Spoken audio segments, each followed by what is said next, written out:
Watch me flex my flow, you'll be the next to know. Spit it hot flambeau, swing them bars like whoa. Grab the remote control, musta called a million times, I'm on the other side, hello. Better watch that stream, caught up in the track to beat. Scrub that beat with bleach, so when I hit it, bro, I spit it clean. Burn it now, have to turn the furnace down. Y'all don't want this beef, I hit them with a holy cow. Hit them with the verse, got them thinking, wow. This ain't a game, kid, why you play around? This that ill spit, them bars are so sick. I'll shock the whole world in a phylactic. Every single time I spit another rhyme, the planets all align so bright I blind them with my shine. Bro, I'm designed to make your confidence decline. Every line about to blow like stepping on a landmine. Here we go. Here we go.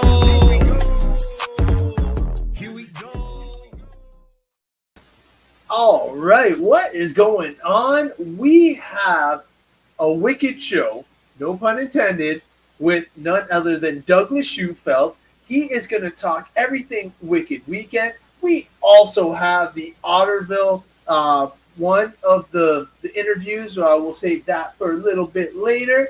Noah, what's going on? Chad, what's up? Holy cow, we already have a few people rocking and rolling on the show. But basically, what I want to do is I want to bring Douglas on board so he can kind of share his story. Holy heck, there's one I was not expecting. John Blakely in the house. Jason, what's going on? Had an awesome weekend so far.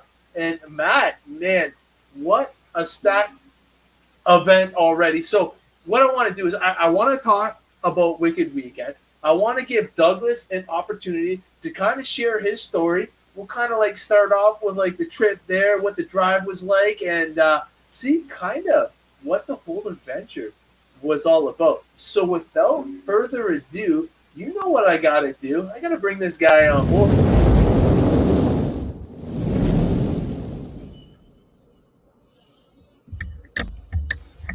Oh, yeah. What's going on, big guy?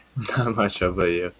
Man, not too much, man. Just honestly, it's nice to sit down and actually have a chill moment. We picked up the keys to our house Friday, and It has been nonstop. I literally have one shift of work left until I'm on vacation, and we can actually start hitting it hardcore. What's up, John? But welcome to the show. I really appreciate you jumping on board. And yeah, of course. Dude, I gotta say, you made Ontario proud.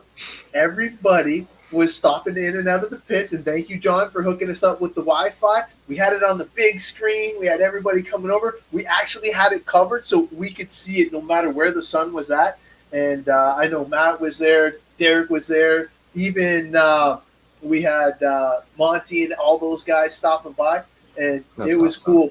Yeah, whenever you were up, we had like all the kids cheering for you and everything. So it was pretty damn cool. But we're gonna let you talk a little bit, if you want. If you can start off, kind of like, how was the trip there, man? It was a lot of a lot of up and down. Like the drive is, you go up. It's like you're going through the same area every single time you drive. Because it's literally you're going up the hill and then you're going back down the hill and you're going up the hill and you're going back down the hill. So for a while, like once you got into it and you started going through the same states, it was like, okay, this is like I'm looking at the same thing.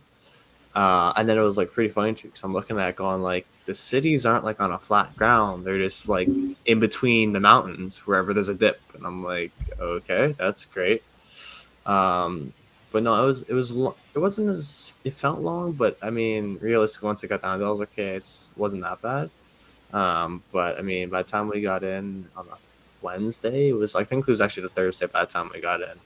But we got in at 1 a.m. on the Thursday morning.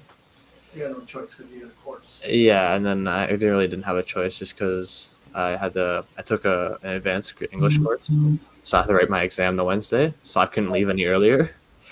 So I did that. We left around 10 a.m., got there around 1-ish on the Thursday morning. Slept for a little bit, probably about 5 hours ish, and then was up at the end of the track for 7. So that was the ride there, which was it was a pretty good. I would say it was pretty good. Nice. Now, first impressions. Um, Impressive, very impressive.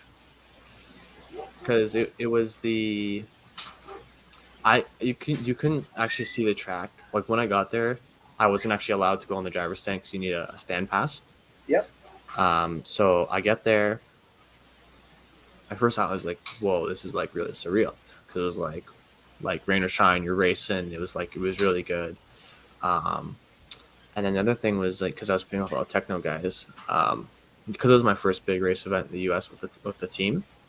I didn't know that, but they get like little papers and they laminate it and they say techno team driver and they put your name on it and they bring a table, a chair, have power with you in a tent already set up for you when you get there. Wow. So the funny thing for me was I didn't know it, so I didn't really look around the pits, so I set up my own thing anyway. So I was like, okay, whatever. But I was like 2 hours later, I'm like, why is this table empty? I go over, it has my name on it on some laminated sheet, and I'm like, oh great. So but no, it was good. It was really good. It was really good. Nice. So you got a little bit of VIP treatment, which is awesome because you Yeah. definitely deserve it.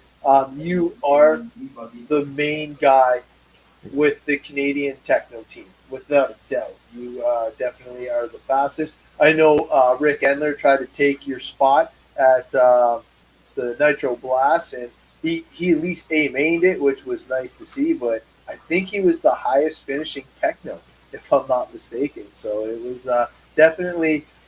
I know we missed you because we needed somebody to battle Damien, but it was awesome to see you on the big screen, battling the pros. And I don't know if you can see what John says here. After Wicked Weekend, do you feel that you have what it takes to race with the pros around the globe? Uh,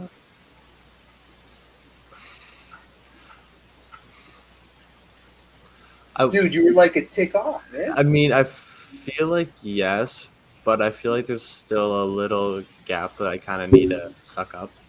Um, but I would probably say I feel like yes. I feel I like my feel answer should yes be too. yes. I feel like my answer should be yes. Yeah. But I feel like for like some classes, there's like a little bit of time difference I need to suck up. But I feel like yeah. But Yeah. See, Derek's just saying, yeah, for sure. But no, honestly, for your first big event of this caliber, you did amazing. And like, yeah, even John's chiming in, man. Like, the thing is, we all had like a Douglas pool, and you actually beat. Remember what we talked about, where mhm. I thought that you were going to beat.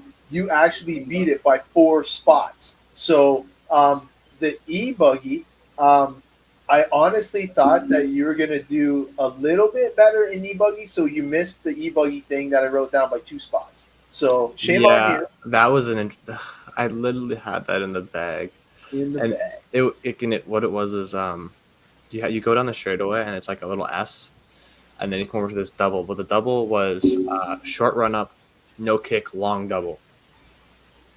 So I hit it, and what happened was is that out of all of the times for this to happen, the receiver I was looking at the car, I'm like, I don't know what happened. I didn't temp, didn't flame, like the battery was fine. Um, Whatever. And I go check, and I was like, let me check all the receiver connections on it. Sure enough, my receiver and servo wire connections on the receiver were halfway out. So Oh what boy. happened is I hit there was like a little rut beforehand. It doesn't affect the car, but it slaps the chassis. Yeah. And the receiver block on the Techno for the e-buggies in the back. Sure enough, it slapped it, popped it out enough that I hit the air, and it locked because I had no power, no steering for a second. Nosedive, put me into the ground. And what happened was is the minute I hit the ground, it knocked him back in enough so I had power again. Oh man. So in the funny thing was, even if I cased the jump, I would have got it, but I nosedived before the jump, and because I happened to pass the two guys, and literally I had third for 2 laps. I was going down the last lap. I pulled I think half a second, almost a second on the guy who was in fourth. So I was like, I just have to keep it smooth and be fine. Come over the jump, I'm full throttle, making sure I make it, and it just plunk, and I'm just like, oh, Yeah. it was okay, but it's all good. So, but I mean, I wish I made it, but it happens, I guess. So, but Yeah, and honestly, going to an event like that, you have to have a lot of things go your way because in preparation and seeing like how you prepare for even our local events, the preparation going into something like that of that caliber, I don't think people truly have a big understanding or appreciation for it because you have to make sure you are dialed, like unbelievably dialed. yeah. Ben saying what's up, Doug? Dougie Brett. So, Um, um, you were over by Team MSM. I don't know what that means. Martin San Maria, the YouTuber. Oh yeah. Mark Yeah. Santa Maria. He was literally right beside the techno, the therapy area. Yeah, he's techno too, and he's like one of the biggest podcasters I know. Yeah. Now, I gotta ask you a question. What was the workload for you running 3 classes, even at a big event like that? Not bad. Okay. I mean, the way my classes worked, it was like I had enough time in between each one. So like for me, the way that my schedule worked is I was either race 17 or 18 for Nitro. My shortest gap was between Nitro and E-Truggy because I was 17 or 18 for Nitro Buggy. I was 26 for E-Truggy, and then I was depending 35 to 36 for E-Buggy, which were the last races. So usually when I needed to fix something, if it was like smaller, the runs are long enough and stuff like that you can get it done in between. Nice. But if it's something that happens with like my e-buggy, I would use the time between the next round and my call with Nitro to get it kind of working. Because what ended up happening was I didn't really have a time where all the cars weren't working. It was just usually like 1 or 2 max. So I could have one car on the shelf ready to go, have a battery in it, so that's all good. And then there was other cars that I'd make a change here, I try this, change that, like just like little stuff like that. And that's like another thing, like the setup you need to be able to run good down there is way different than a setup you need up here. Like, and that's what people don't realize right now. Well, that kind of will segue into the next question. How much help did you get in the pits? Because typically you're the go-to guy in the pits locally. So for my one car, for the Nitro, I was asking Wiggins a lot for some questions. Like, I was like, because he's fast enough that he knows the setup changes, but he's not too fast to the point where he'll hide something from you. Oh, very good strategy. So we got some setup changes. Some worked, some didn't, just for the way that I drove. But a lot of the changes were just like, okay, what? Like, I think I asked. There was only like really like one time where I was, okay, like I really need something. This, like, what's something I should change? And I think he recommended like 1 or 2 things. But other than that, it was like stuff like a diff change, tire changes, shock changes, link changes, pill changes, tire like compound changes. All like there was lots. Like, it may not look like on the car that I have a lot of changes on it, but there was a lot of changes done to most of the cars. I will say that the Truggy I didn't really change too much. That one I kind of just put in. It worked. Changed a little bit, like some ride height and some droop on it, but nothing crazy. But yeah, no. So you feel that the top pros hold back some tricks? Oh, for sure. Like, dude, I'm gonna tell you right now. I haven't seen such a car be so much prototype stuff unless you gone to an event like that. Like, I wouldn't say so much techno stuff because the new Nitro Buggy just came out, so we have pictures and images now of the new parts that are on the car. Right. But like from guys like Associated or Mugen or even like S-Works, there was like parts where it's just like it's pure silver CNC, and I'm like, wow, that's majority of the car. Like, and I'm like, that's crazy. And that's why they're the factory sponsored guys. Yeah. Like, and that's what I'm saying. Like, there's so much that, like, even in our period area, like, there wasn't as much as what I was thinking. Like, that's another thing. Like for my car, pro drivers that don't advertise they have parts for the cars make aftermarket their own CNC aftermarket parts for the 2.0 cars. Yeah.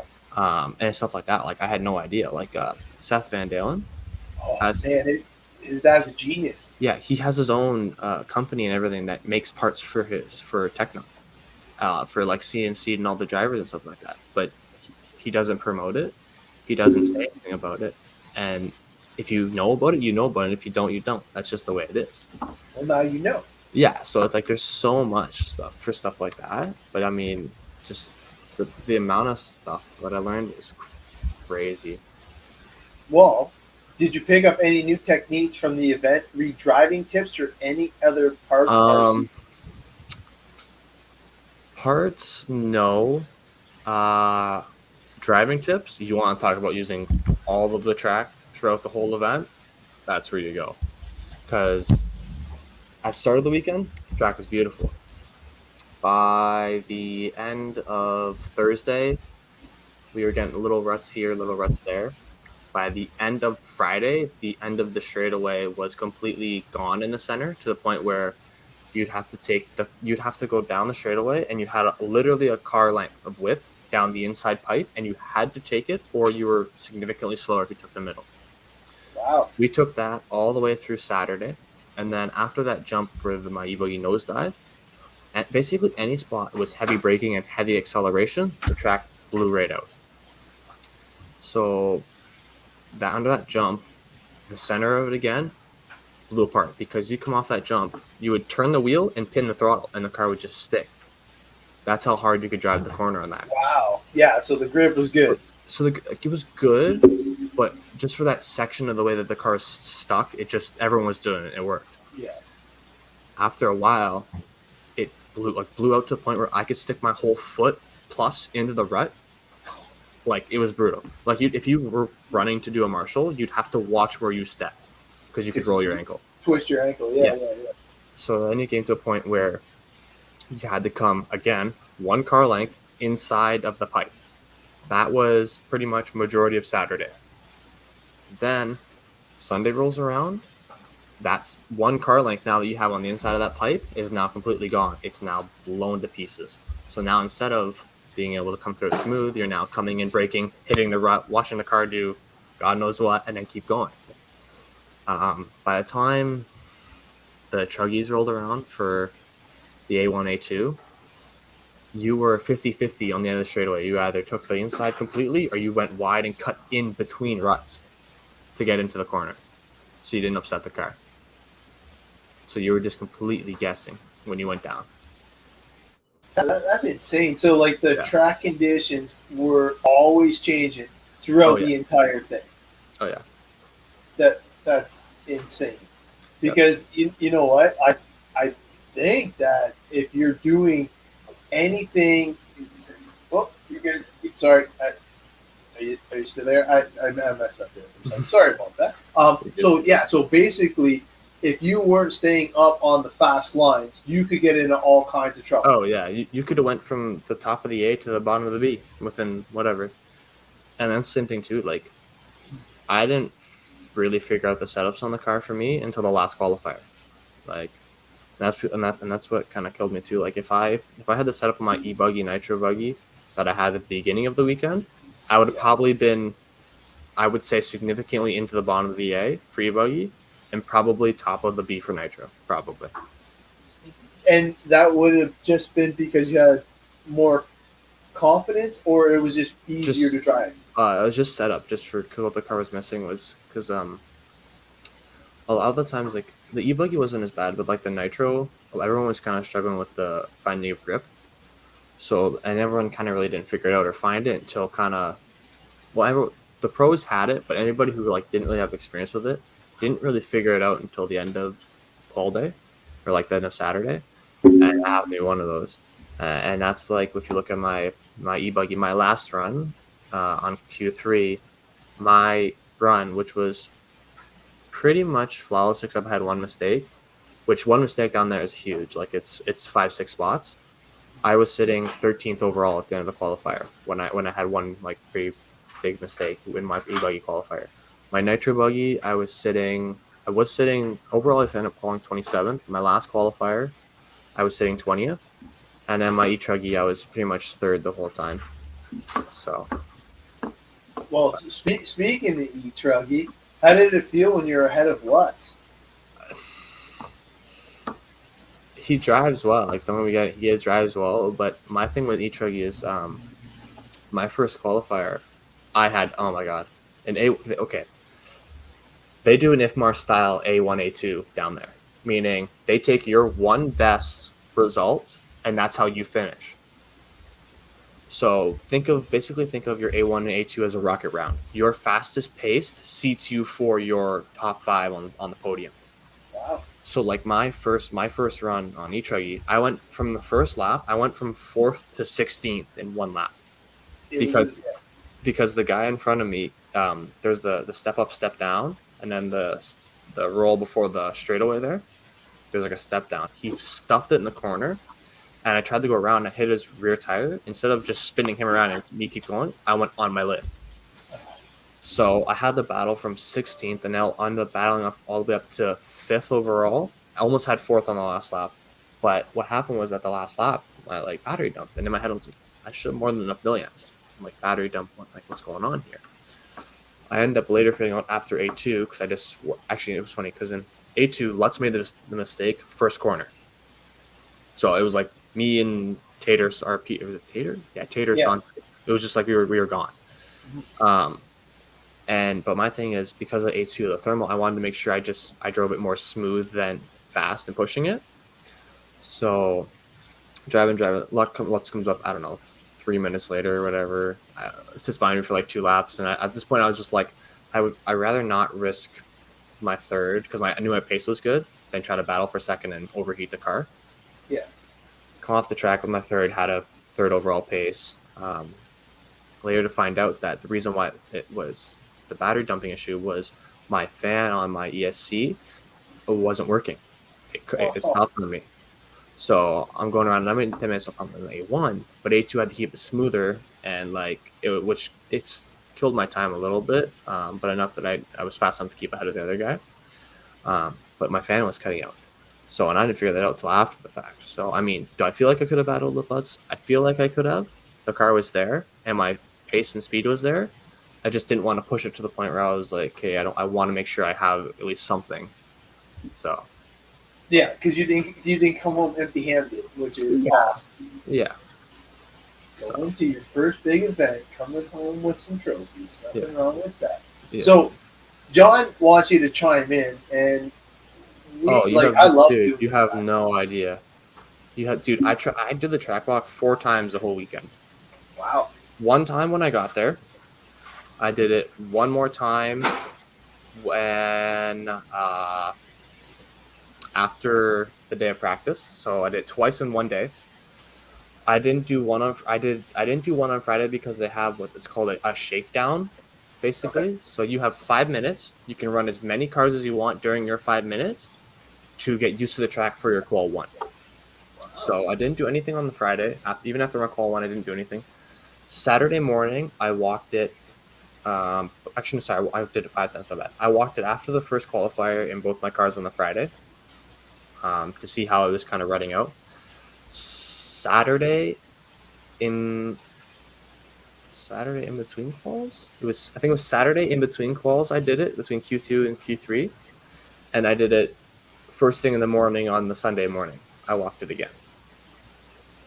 So, I think that's why you had such a detailed explanation earlier about the lanes changing and how you only had a foot down the straightaway and how it was chunking up and watch where you were marshaling because where you could step and stuff like that. Yeah. And man, so all those times you going through and checking it out, you were able to better predict where you should put your vehicles in your qualifier, heats, or main. Yeah. Well, that's another thing too. Like when I walked it, We had I don't know if you can see, but we had that rumble strip, like coming towards the driver's stand. The beginning of the weekend, you hugged completely, like if you're facing the driver's stand, you hugged completely to the left, Okay, yes. line all the way up. Yeah, I see By Mayfield taking that one. by the end of Friday, or no, sorry, by the end of Thursday, guys were starting to arc it wider and come through the center and then cut out right at the end before the end of it, which ended up becoming the line for every one of us after the fact because everyone just kept running it. But the problem is that why we changed lanes was the far left side. It was good at the beginning, but the end where you get to go to that open spot, there was the hump there. I guess was built really rigid or soft. I can't remember what it was, but it chunked really bad to the point if you hit it the wrong way, you instantly go on your lid. Oh yeah, like it was insane. Yeah. Like that section was gnarly. We were watching you guys go through it, and it's don't get me wrong. Like when you hit the line, you hit the line. Like you were literally full throttle when you hit the line. Okay. But if you didn't hit the line, you're tapping it all the way through. Yeah, like just trying to keep it on all four wheels. Well, and that's what you see. If you actually watch like the Nitro videos, you can hear when guys get the lines because the cars will clear out through the rumble strip or what they call landmine. But once it was the way that they designed it, I guess, was that you start of the weekend you could take it there, but by the end of the weekend you had to take the middle because the middle was soft enough that it compacted down. Gotcha. So farther through the weekend, you could come in faster and faster and faster and faster and faster. But the thing was that times kept going slower because the ruts you'd have to take slower and slower and slower and slower and slower.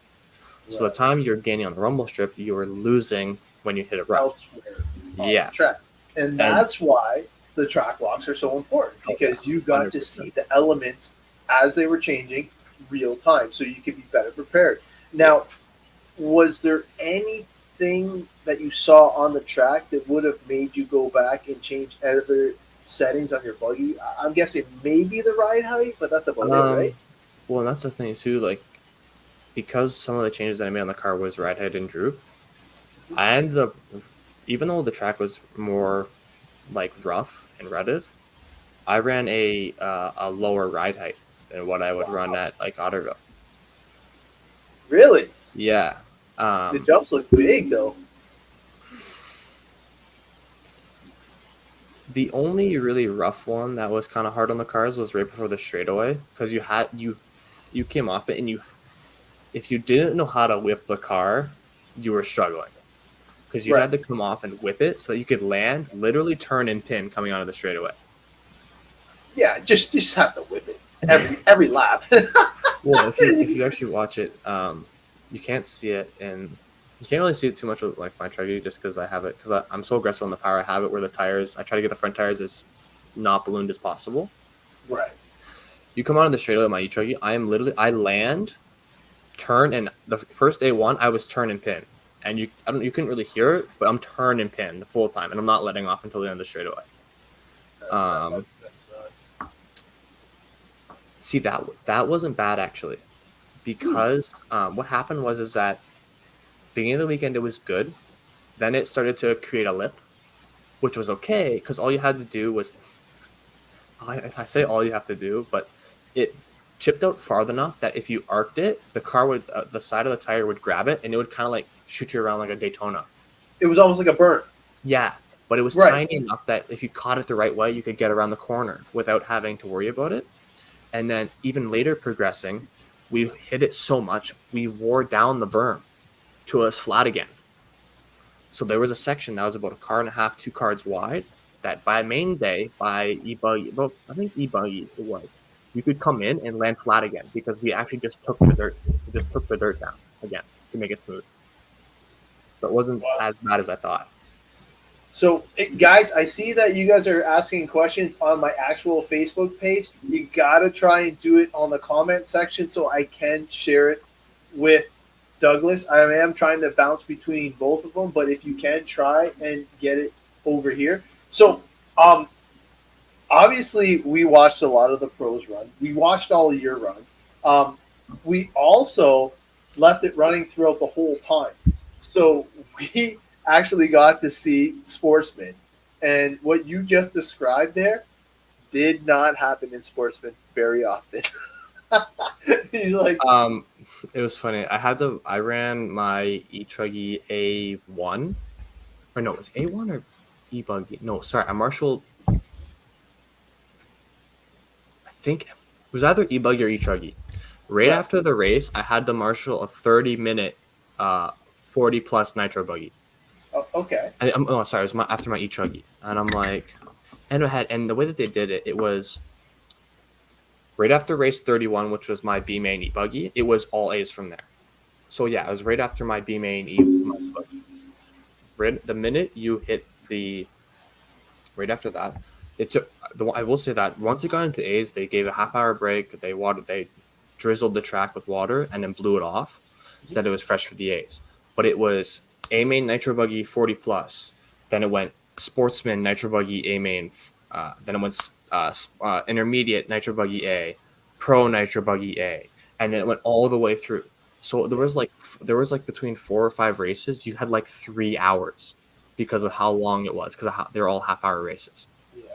So I mean, it was crazy at times. Like I'm like, oh, I don't have enough time, and I look at the schedule. I'm like, oh, I got 3 hours between 4 races. I got time. So that track fell apart. The back of the Dragon's back had a crater in it. See, the video sometimes doesn't do it justice, but Douglas could probably chip in for that one or chime in. I was thinking. I honestly thought it was going to get blown out way worse. I was expecting significantly worse. But it was so hard to see the Dragon's back unless you walk the track.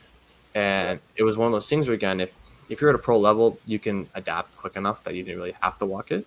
But for like me, it was like my first time out there, I wanted to walk it, so I walked it. And the only way you'd miss it, and I don't blame anybody here, but the problem is that initially when the track was built, I went on my first track walk, the track was soft. You could imprint the track with your foot by just walking on it. Really? Yeah. So that's pretty soft then. Yeah, and I mean, to be fair, the track's made out of all red clay, so. Right. But when you came off the Dragon's back, initially we were all coming wide just because we weren't all used to the track, and the problem is that it gives you so much kick, it actually nosedive. You can nosedive into the face of the landing of the jump, which at the time, because it's so soft, was ka-chunking out of the track immediately. So that's how it got the extra little. Yeah, and that's how it got so bad. So then you had to do a thing where you had to come wide and cut across, or hit the middle, cut across, or just take the complete inside. Because if you landed on the outside, you're again going so much slower than the inside or someone who's taking the inside line the whole time. So That's pretty crazy. We walked the track Thursday night, and it was so soft. He didn't want to walk on it. Yeah, so that's pretty insane that it was that soft. So I know Jeff wants to know next time you're gonna be at Otterville or Spark. When's the last Otterville race? The last one is in September. I think that one will be my next one at Otterville. Okay. My next one at Spark will be the Memorial race. Nice. Now, with the whole Wicked weekend, the biggest thing that you took out of it was what? The biggest thing I'd probably say is that the setup. The setups and what they were doing is probably, I would say, significantly different than what we go down there. Like, and that's like, and now that I've actually been down there, like I come up to Otterville, even though it has a crazy amount of grip, and nothing that James John here, but my setups, if I try to go back down there, would be useless if I were to keep practicing at John's. Because the thing is, I'm not saying I'm not going to keep practicing. Of course, I'm going to keep practicing there. That's what I have close to me. Yeah. But the setups I would use at John are just so much different than something down there. Just strictly alone by like the tires.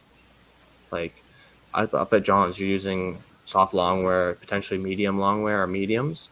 Okay. You go down there, it's pure super soft. super soft, Yeah. mega softs, whatever the softest thing you can get your hands on, because there's zero wear, and you want as much grip as possible. So it's like you're completely doing the complete opposite of what like you would do up at John's. Oh yeah, like the best way I can describe like John or a John's track or like Bagos is like Yep. it's still on carpet. Is like the best way I can describe it. Okay. You go down there, it's like it's skill on loamy dirt, like completely different. Like It's more off-road, in my yeah, opinion. and that's the best way I can describe it. It's more off road, and Yeah. it's actually the closest tracks that I can say it is to what it is up here is Spark and Barnyard, except it's not as dusty as those two tracks, No. but it's No. the same looseness, and I would even say in the beginning of the weekend looser than Spark and Barnyard. Yeah, Because until they get the groove in, and That's the the thing. groove comes in. The groove was not very visible. There was a groove, but not really. There was the only sections where you could see the groove were sections that it wasn't rutted. Okay. Yeah, it literally is exactly. That's the best way I can describe it to. It fell across like motocross, yeah. Yeah. But the only sections that were flat and had no rutted the weekend, that's the only place you could see a groove. Everywhere else where it was rutted, there was no groove because you kept scraping dirt off and off, keep scraping dirt off and off and off and off and off the track to the point where So yeah, it was when you build up, no grip. no, yeah, no, it was completely different. So I know that I always like when they watered. It did us no good. I felt it didn't. No. No, because the problem is that I guess because it was a little bit bigger and they were trying to get some stuff done. The first heats were like really kind of wet, so it really didn't do anybody any good. And because we were trying to keep the groove, but they were trying to keep the groove, but keep it dust control, which really didn't really need to do under Right. control. If you went out there wet, you had to completely change your tires. You had to run something smaller pin, wider spread, so it can clear out everything. Clear for 100%. Because if they 100%. pack up, you're done. Yeah. Oh So- yeah. But if you were down in like, and that's another thing I had to watch out. When were they watering? When weren't they watering? If they weren't watering and the track was dry, you go to a taller close pin Tight. tire Yeah. to get your grip, the same grip level. So like there's a lot of things like my Nitro, like my class, I got lucky for where I was placed. I didn't have to worry about changing between them. But there were some guys who were like, one qual I'm running this set, the next I'm running this set because one time they're doing a water section, like they're in that first 5-6 races where they're water and that water's still damp, and the other time they're not, where it's kind of dry. So it was completely different like that. But yeah, And the drier it gets, the more aggressive you can be on that tire too. yeah, 100%. Oh, Yeah. No, and it's funny because I learned that from Jeremy Mosier when he was the Sword team manager, and he made sure that everybody was dialed. He even made me go switch tires because of the watering schedule. I'm like, well, I did really good with these last. He's like, no, trust me. He's like, you're gonna pack up. He's like, you're gonna want some, like you said, farther spaced apart. And as soon as they were clearing out, oh yeah, I was like getting my confidence up and everything. And you know what? I was like somewhere in the I or K vein. It was balls. Oh, I loved it, man. It was so much fun. But I know the one thing that we all took from it is that we feel that it was your first shot at running with the top guys in, I'm going to say, close to 3 years. Yeah. Oh, yeah, for sure. And what I'm looking forward to is now that you know what you got to do, what kind of pace you kind of have to run at when your next one is going to the Nugent Challenge, if I'm not mistaken, correct? Yeah. So isn't that in 2 weeks? Yeah, check. I think it is. Yeah. Put you on the spot. Yeah, so it will be 2 weeks. So just less than actually, because it's the 18th to the 21st. Right. So it's the Thursday, Friday, Saturday, or something like that. Thursday, Friday, Saturday, Sunday. So the Thursday is like the Thursday is if you do the Drake Clinic, it's in the Thursday morning. Okay. There's practice Thursday night and all of Friday. Saturday quals, Sunday mains. Oh yeah, no, it's going to be an epic event. I know a lot of people that are going, so it's going to be a lot of fun, and you should be right at home with that. Douglas is going beast mode next time for sure. No, so preparation. Obviously, you're just getting back from a big event. Your vehicles have probably took a little bit more abuse than they normally do because you really had to push. Which, let's face it, around here, 5 laps lead. How hard are you really pushing? What are you going to do to prepare for the next event? Um, Probably the same as I would probably for any race, just because when I went down there, I put like a lot of newer stuff in there. Like when I went down there on Thursday, I had the brake and a drive line for Nitro buggy and e buggy because Yeah. I put fresh out drives, fresh drive shafts, fresh center drive shafts on it, and then replaced any bearings I needed to, changed any inner outer links if I needed to Okay. on the car for like wheel slop. So and that's one thing too. The cars didn't take as much abuse as I thought. Right. But for like getting ready for like Mugen challenge, it'll just be like tear them all down, make sure bearings, drive out, nothing's broken, change anything that's sloppy or needs to be changed. Oils, shock oils, diff oils, bearings, grease all pins and drive shafts. Make sure just everything's free in the car. Yeah. But for both buggies, there was nothing really huge for like maintenance wise, but it should be okay. So it looks like Adriano, this message chat over here, bud. He's saying, are you gonna change your dip and shock fluids? I'm thinking yes, just because you're going through the maintenance. But he's So- asking if you're going higher or lower based on what you had at the big track. So down here, I was way higher. Down Okay. there, you're way lower on diff oils. Because it's looser conditions. Yeah. Shock oils, it didn't actually change. I left mine the same because it was hot enough and humid enough down there that it was like just as hot up here as it was. So my shock oils really didn't have to be changed, but I needed to lighten my diffs like a pretty significant amount for down there. Okay. I'll give you an example. Like my e-buggy was 10-15-5. Whoa, hold on, I'm writing it down. All you techno guys, get a pen and pencil. So my car from up here was 10-15-5. I went down there and my car went from 10-15-5 to 5-7-3. Wow, that is a significant Yeah. drop. So like the car got way lighter in diff oil. Shock Wait. oil. Dennis got it. Um, Okay, so I'm gonna try and help out all the techno guys. Sway bars. Did you go to lighter sway bar? I didn't actually touch my sway bars. Okay. So that could have was helped it too. was one thing that I was thinking about touching, but like I was looking at kind of what everyone else was running, and I'm like, I'm right in the ballpark. They're either in the rear, everyone ran the stock sway bar. Okay. In the front, everybody was either 0.1 thicker than stock or 0.1 lower than stock. So it was like you were literally right there.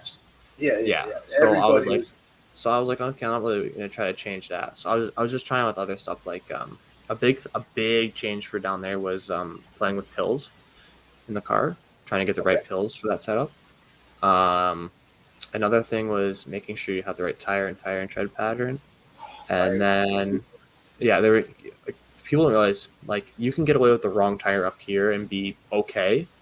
You go with the wrong tire down there. Oh my God! You went from doing like I'll give you an example. My Q2 was terrible. I went from doing 36-second laps roughly in Q1 to almost to mid 38s on Q2. 2 seconds a lap. 2 seconds a lap. That's huge Just for you. because I went with something that I wanted to try something and I didn't work at all for tires. Not at all. Like it was awful. Went back in Q3 to what I was liking. I made a different change on the car, and that's when everything clicked on the cars. They were just they were all You would working. have had that. Yeah, and I was like, man, can I have this a qualifier earlier? Like it would have been way different. But yeah, no, it was like, as much as I can say, it was. I haven't done so much wrenching on my cars at the track in a really long time. In a really long time. That's that's good to hear, man. Because like Yeah. you know what, in and around here, let's face it, you're the go-to guy. You're the one that's always helping other people out, and really, like as long as your stuff stays together locally, it's. And I don't mean any disrespect to anybody, but it's really hard to push Douglas Schufeld locally. And I know a lot of people are trying. I think Andrew Bakar is going to have a little something for you now that he's got a few things figured out. But even still, like man, it's tough to push yourself. That's why I was so happy to see you go to the big event. That's why I'm so happy that you're going to the Mugen Challenge. And the more bigger events that you go to, the more it's going to benefit Douglas Schufeld himself because honestly, you need to be pushed. And it's funny to hear you saying you're working on your junk because typically you're just working on my junk. Yeah, like it was like if I got up to go and walk around, like it was like a relief because like if you weren't working on your car, you weren't getting anywhere. Yeah, you're going backwards. Yeah, like if you weren't trying to progressively work on the car and make it changes better for it that you knew would help, yeah, good luck. So, but Did your dad just say tires? I have no idea what he says. I can't hear because of my headphones. Oh, okay. Yeah, because he's chiming in. He's saying tire selection. It's the biggest, It man. was Yeah. huge. Oh, It was yeah. huge. Other things you can do that for sure. Yeah. Yeah. So Ken says next time he goes to a big event, he's running Sportsman. I'm like, yeah, I'm right there with you. Yeah, Aiden Horn. Oh, that kid's fast as heck. He's good. So Matt wants to know, can you give him any help with Truggy? I mean, dude. I mean, there was after the race event, I was like, there was some stuff I wish I changed on the Chuggy to try to make it a little better. Okay. But like nothing huge. Like it was like the after like that one double, there was like the double where you came. It wasn't a straight double. You had like arc your car around it, and then there was like a little step down and a roller to like a switchback roller again. Yeah. And you come in so hot that the Chuggy was, if I didn't time it properly, the rear was a little bouncy. So I was like, little stuff like, yeah, softening up the rear of the Chuggy a little bit would have helped. But honestly, from the setup up here to down there, I didn't, other than just doing the tires and then just making sure my diffs and shocks are okay, I didn't change anything on the car. The car just worked. And I'm like, that car is like 95% base setup. Wow. So there you go, Matt. It's not the setup then. I had to. But no, honestly, we definitely missed you at O-Town. It would have been pretty kick-ass to have you battling up there with the top guys. There was a whole slew of fast guys from Quebec and all that, and it was definitely fun to hang out and get into some pit shenanigans with them. I was able to go around and get interviews of all the A-main guys. So I got Jeff Joyce help me out with that. He's doing his special effects, his pizzazz. He was following me around with this wicked pro gimbal, all these LED lights. Like I felt like I was somebody special. And we just had some fun with it. Obviously, you would have been part of that crew battling up there for the top spot. Were you able to catch any of the action from O-Town at all? I did watch a little bit of it. I didn't even watch anything really live. I tried to watch like the live stream from like John put up on Facebook. Oh, it's so far away. It's so hard because like you can't hear the announcers. You don't really know what's going on. Other than like seeing the track and seeing guys on it, that's all I could see. But I went in. I just happened to see all like the results or whatever. So I was watching like when I got a chance. I went in and I saw qual 1, qual 2, and then at the same time I went and saw qual 3, qual 4. So I saw all the results of it. So I was keeping up on it. But nothing. I didn't have time to really watch anything kind of like live.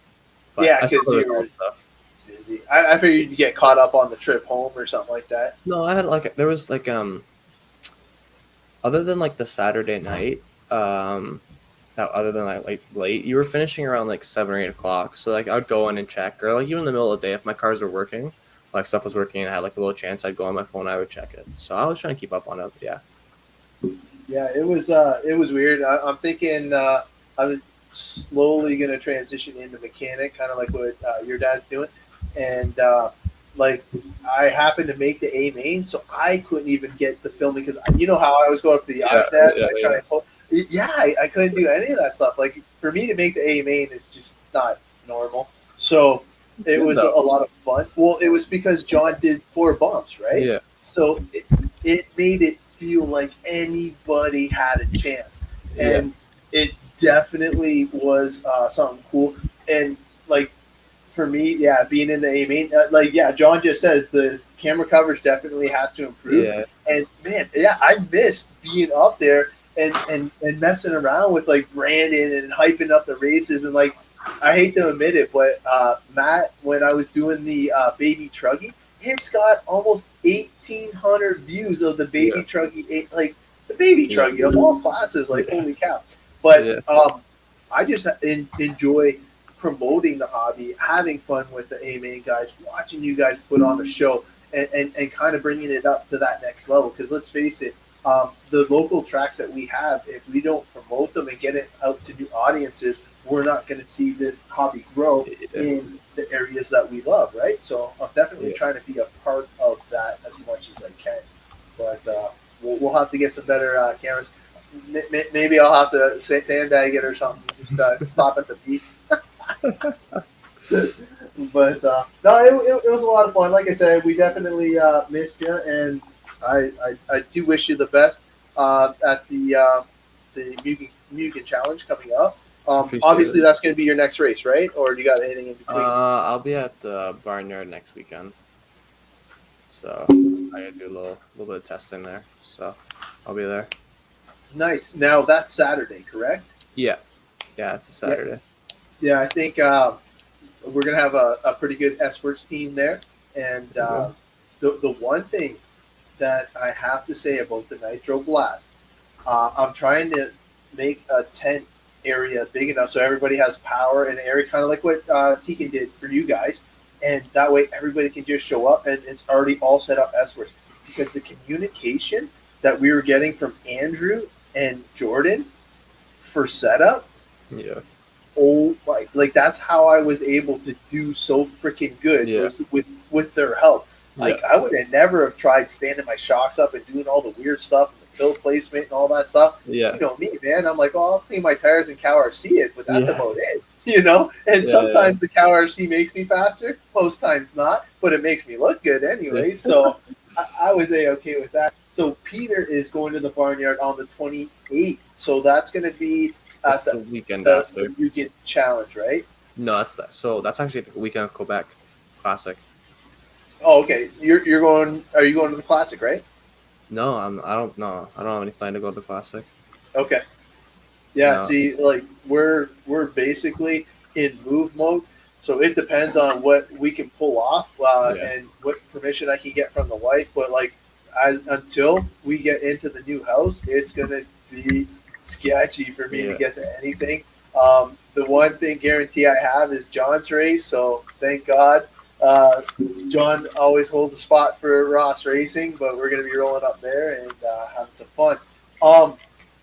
Basically, is there anything you want to talk about with the weekend or the upcoming race before we let you go?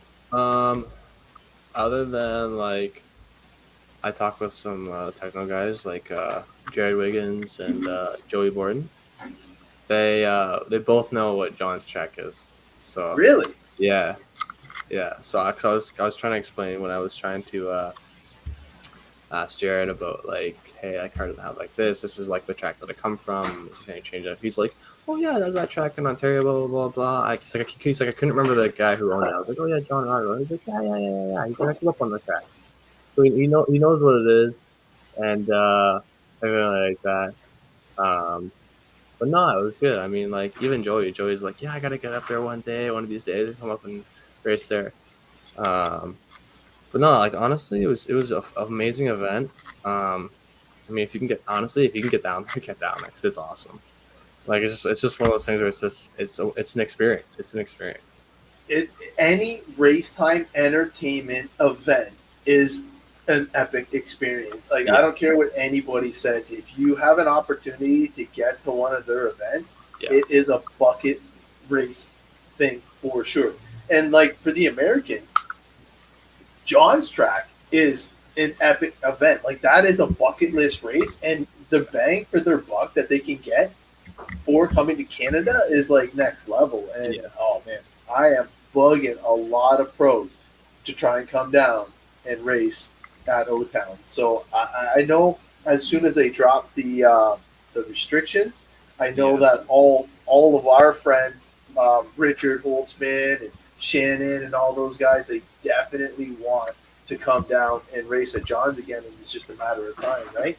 Yeah. So yeah, Dennis is saying PNB 2023. Man, with that said, I would love to. I heard some interesting things about that race last time, or from going down the Wicked Weekend and just talking with guys that were there. Yep. Let's just say there was not too many people who were very happy about that event. Psycho Nitro. Yeah. How come? Between the hours of when you didn't know when you were running to the track design apparently was the guy I got really lucky. One of the hobby shops, mobile hobby shops that was down there, Yep. lives 45 minutes from PNB. So he's good buddies with the guy who runs PNB and that whole track there. Right.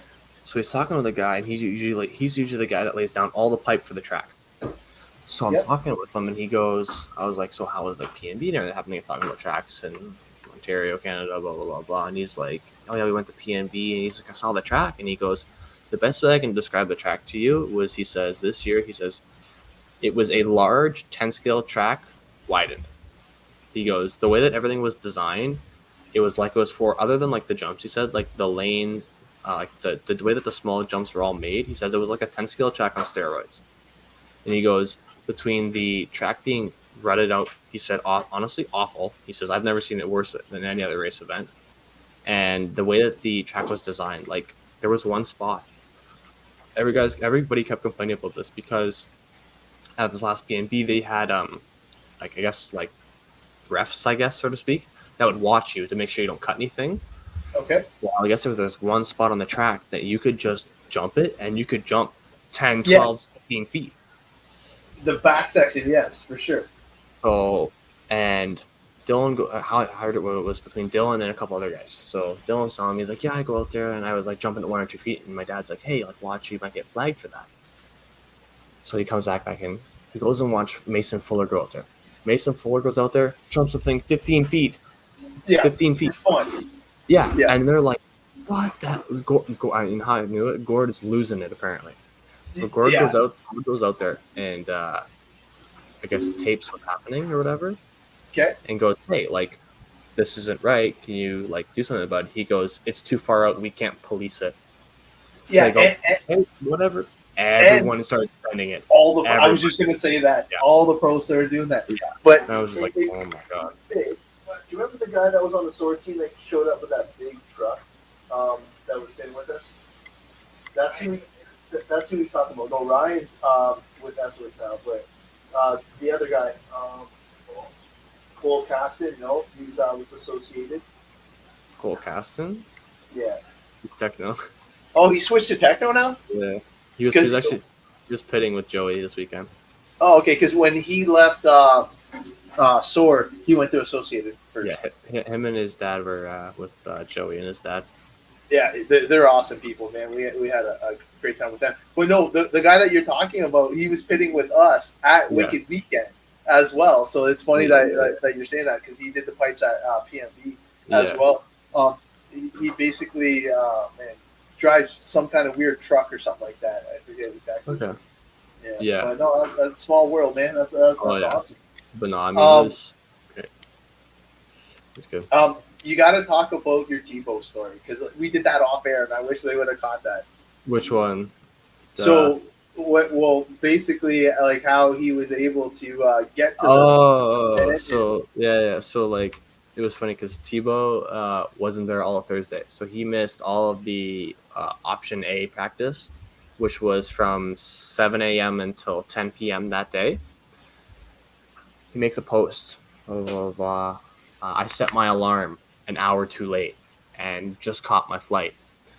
But it was funny because the only reason why he caught his flight was because his flight was delayed by like an hour and a half because of something like I don't know, something happened, backlog or something like that.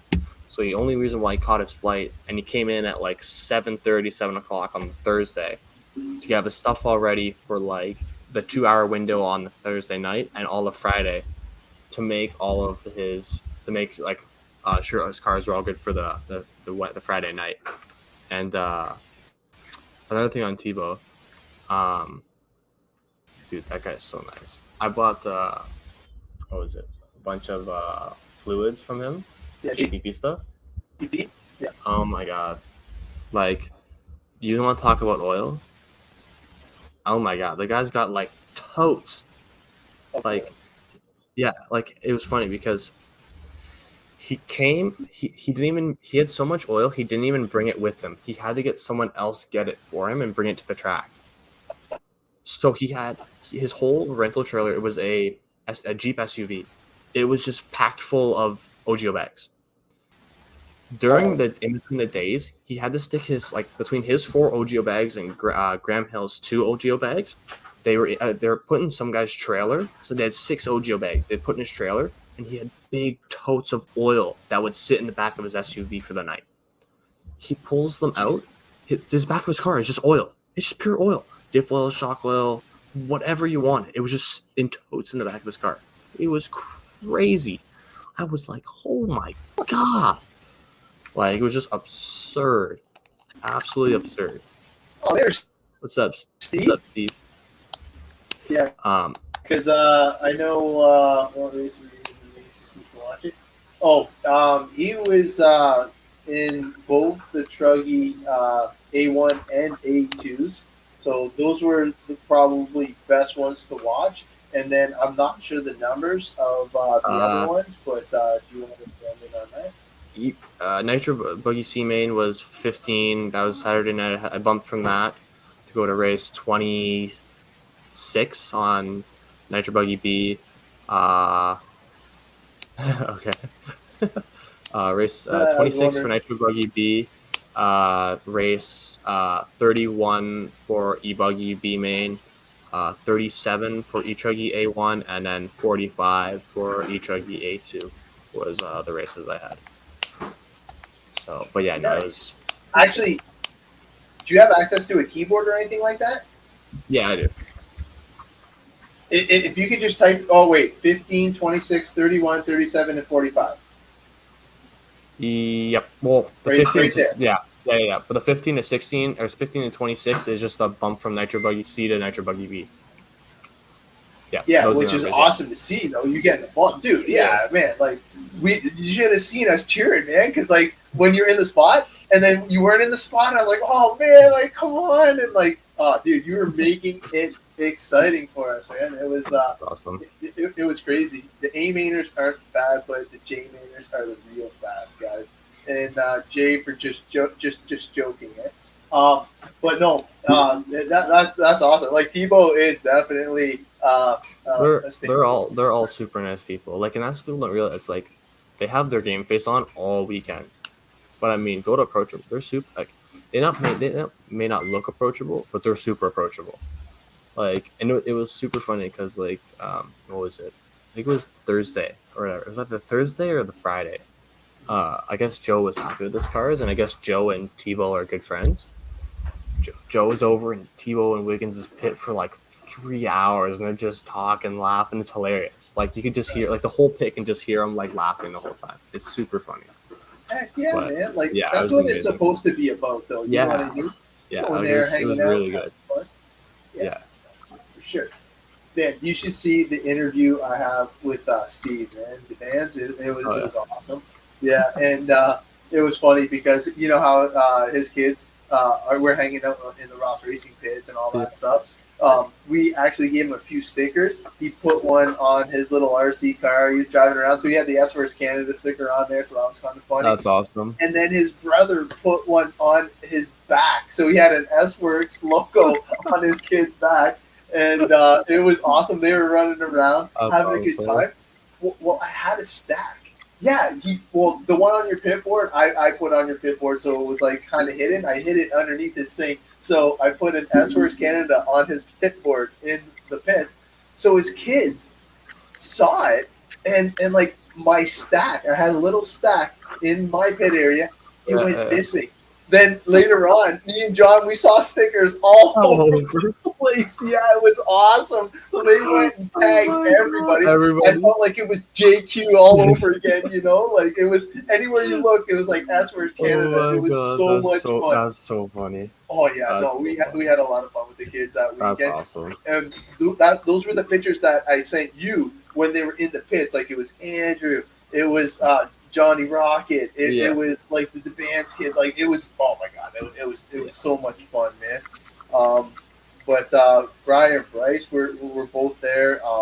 Man, it was insane. Like everybody was stopping by because like having it on the big screen was cool. But then Saturday night, you know, we have a few pops here and there. When you were getting the bumps, like I know you shrugged it off, but getting the bumps made it more exciting for us because then now we know, okay, yeah, man, we got something to cheer for next day. We're going to see you Sunday. Oh, yeah, making it to Sunday was awesome. Yeah. And then 45, I believe that was your A2 for Truggy.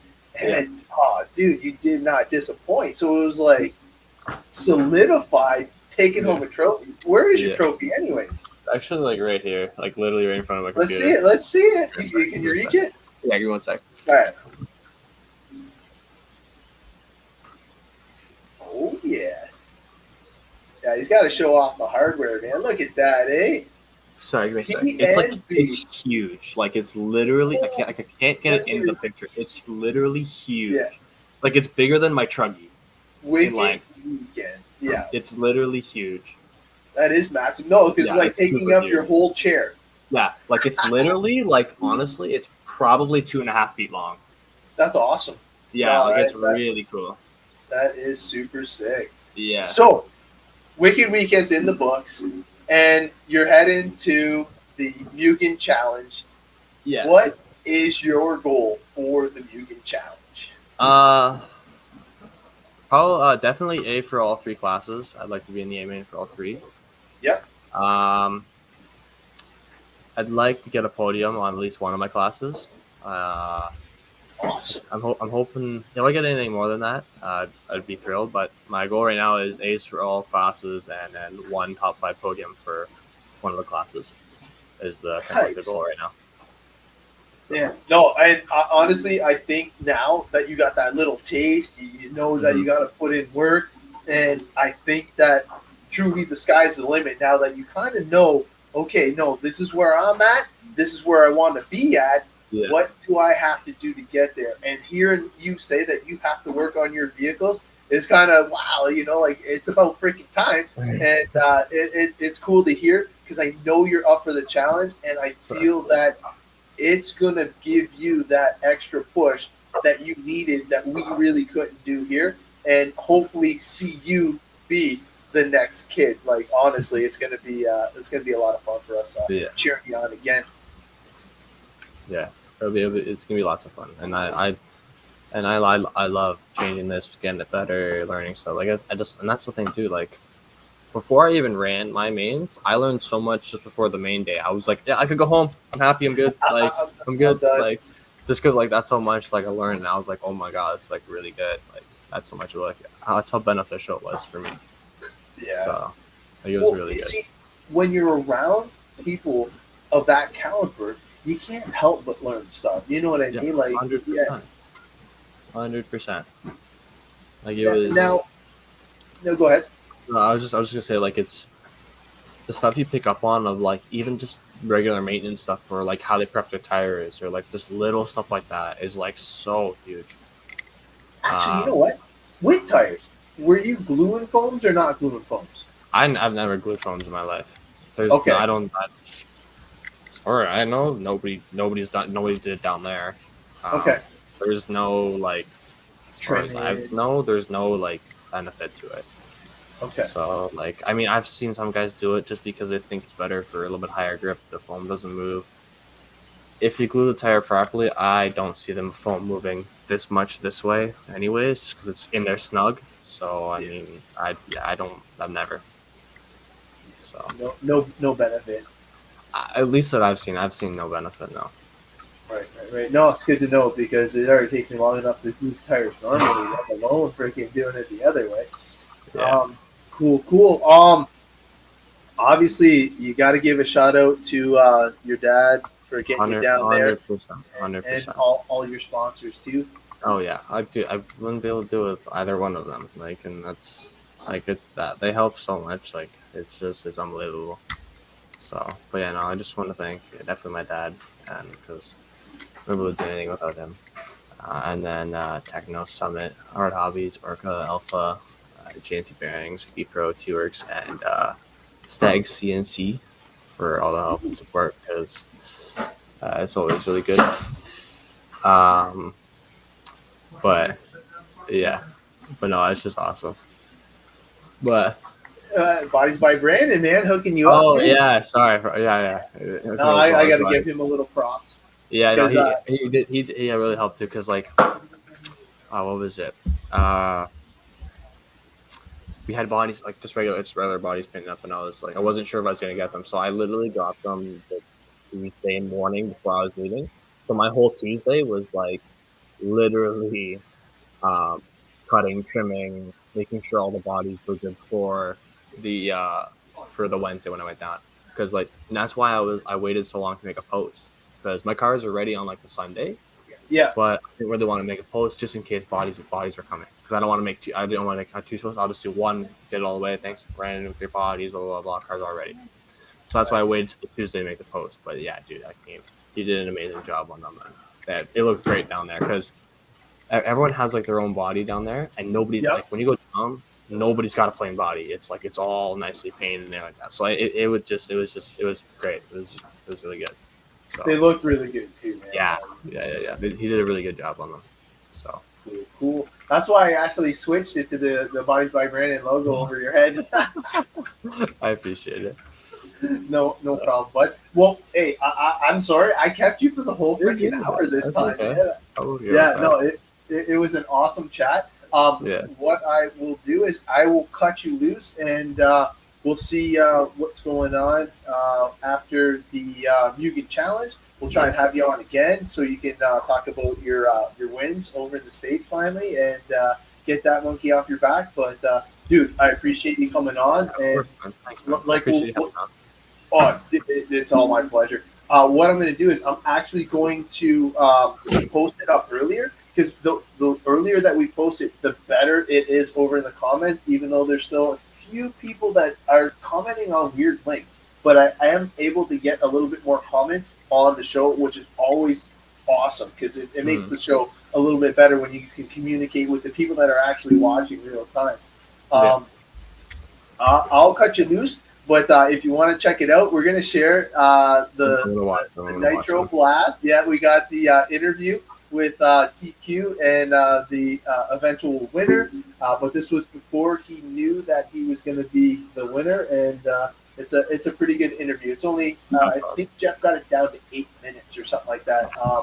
He got rid of all my F-bombs. He got rid of my drunken slurs. I think when I dropped the mic, he got rid of that or something like that. Like, oh my God, we had so much fun.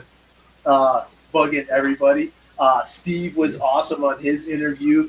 Andrew killed it. Like all the A-manners, we went bugged everybody. The only one we couldn't get was the young Damon, I think his name is, the 9-year-old from Quebec. Isn't he? I think she's 10.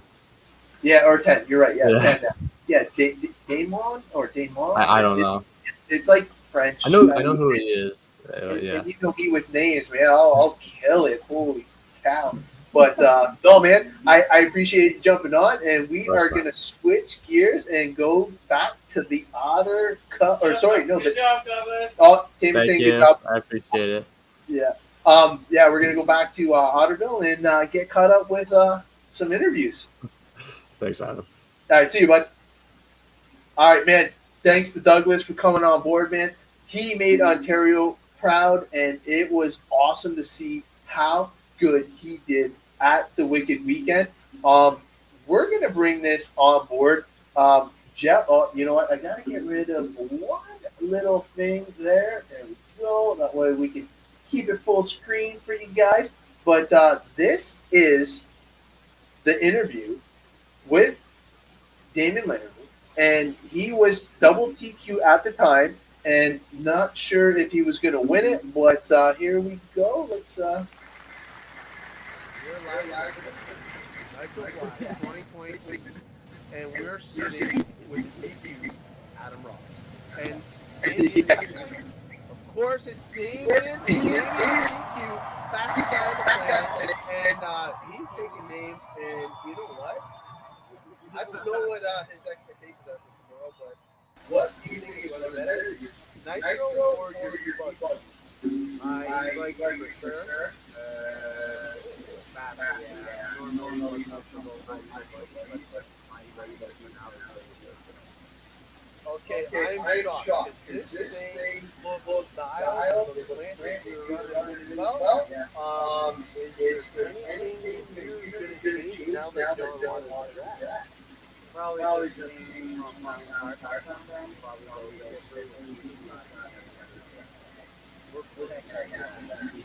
So he has time.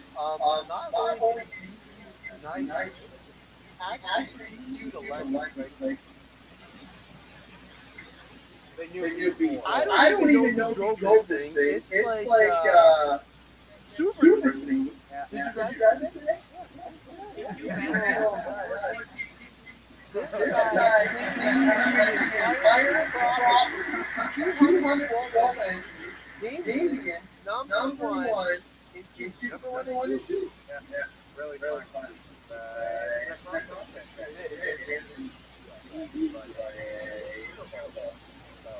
Okay, he's being very humble, which is awesome, but he is the future champ. Now the thing about Damien, he came here with no track time, not even sure what do you know about that? We all right here on Thursday night, about 6 o'clock, and then we practice on Friday. Yeah. So J Concepts, I know that you're running it, but I gotta give you some grief, man. 2 tires coming in. They're old tires. Yeah, right. He actually still kept the pace with 3 tires. I don't know how he was doing it. He was still dialed. Now, I only noticed because remember where I was telling you I was marshalling? Yeah. The E-Buggy. He is coming down the back section after the one jump. It's like a double step down, and he's full punch. We actually showed your thing on the video. Yeah. Like, I just killing it punch back it. there. Try to whip the backhand so it just curves and then slide drift and then full punch. Drift. I got enough traction for it, so it's full punch. Yeah, the drift is a great analogy because the corner speed he's carrying there, that is the difference for your low 22s, man. Yeah. In Nitro, I got a 22.5, and in Evo, I got a couple of 22.2. So, Dude, it's fast. so predictions for tomorrow. Are we going to see a 21 at the grip levels come up?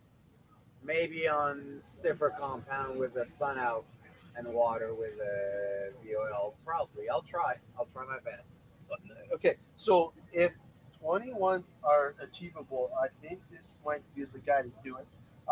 Double TQ, starting from the number 1 spot. Only 8 people on the whole property are in the A main and comfortable. Yeah. You probably got to about 2 p.m. before you even have to worry about anything. So you get to look at the track. Drink beer. All